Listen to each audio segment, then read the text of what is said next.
ఓం శ్రీ గురుభ్యో నమ. ఓం శ్రీమాత్రే నమ.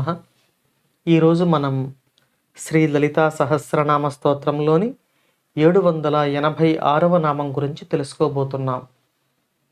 ఈ నామం మంత్రిణీ న్యస్త రాజ్యదు మంత్రస్వరూపంలో శ్రీ మంత్రిణీ న్యస్త రాజ్యధురే నమః.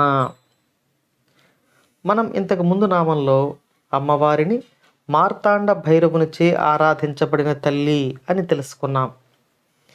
ఈ నామాన్ని ఒకసారి పరిశీలిస్తే ఈ నామంలో అమ్మవారు మంత్రిణీ దేవి యొక్క స్వరూపంగా మనలను అనుగ్రహిస్తున్నారు అని మనకు తెలిసిపోతుంది.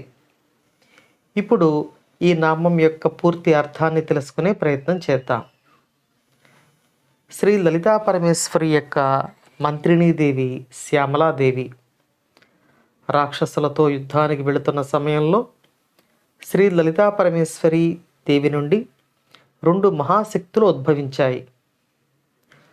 అవి కూడా పరిపూర్ణమైన శక్తులు, అమ్మవారి యొక్క పూర్ణ స్వరూపాలు. ఈ 2 స్వరూపాలలో ఒక మహాశక్తి శ్యామలాదేవి, రెండవ మహాశక్తి వారాహిదేవి. అమ్మవారు శ్యామలాదేవిని మంత్రిణీ దేవిగా, వారాహిదేవిని సకల సైన్యాలకు నాయకురాలిగా నియమించారు. తన రాజ్యం యొక్క భారాన్ని మంత్రిణీ దేవి అయిన శ్యామలాదేవికి అప్పగించారు. ఆ యొక్క భావాన్ని ఈ నామంలో మనకు తెలియచేస్తూ ఉన్నారు.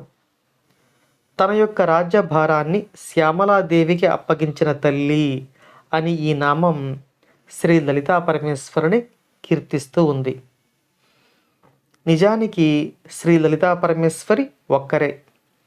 ఆమె నుండి ఆవిర్భవించే వివిధ శక్తి స్వరూపాలు ఆమె యొక్క స్వరూపమే అయి ఉంటాయి. అమ్మవారి యొక్క శక్తులకు అమ్మవారికి భేదం లేదు. కాకపోతే అమ్మవారు ఒక్కొక్క కార్యాన్ని నిర్వహించే సమయంలో ఒక్కొక్క శక్తిగా మనకు దర్శనమిస్తూ ఉంటారు. అమ్మవారు రాజ్యపాలన నిర్వహించే సమయంలో మనకు దర్శనమిచ్చే జ్ఞాన స్వరూపమైన శక్తి శ్యామలాదేవి అని ఈ నామం మనకు తెలియచేస్తూ ఉంది. ఇక్కడ మనం ఈ సామాన్యమైన అర్థాన్నే కాకుండా ఒక ఉపాసనాపరమైన అర్థాన్ని కూడా తెలుసుకుందాం. ఈ ప్రపంచంలో ఉండే సకల జీవులకు అమ్మవారి అనుగ్రహాన్ని పొందడానికి జ్ఞానమే ఆధారం. ఈ జ్ఞానమును ప్రసాదించే తల్లి శ్యామలాదేవి. అమ్మవారి యొక్క జ్ఞానం ఏ జీవునికి ఎంత అవసరమో ఆ జీవుని యొక్క సాధనను అనుసరించి శ్యామలాదేవి ప్రసాదిస్తారు. అలా అమ్మవారి యొక్క మణిద్వీపంలో జ్ఞాన సంపన్నులైన వారు ప్రవేశించేందుకు శ్యామలాదేవి వారి వారి అర్హతను పరిశీలించి అనుమతిస్తూ ఉంటారు.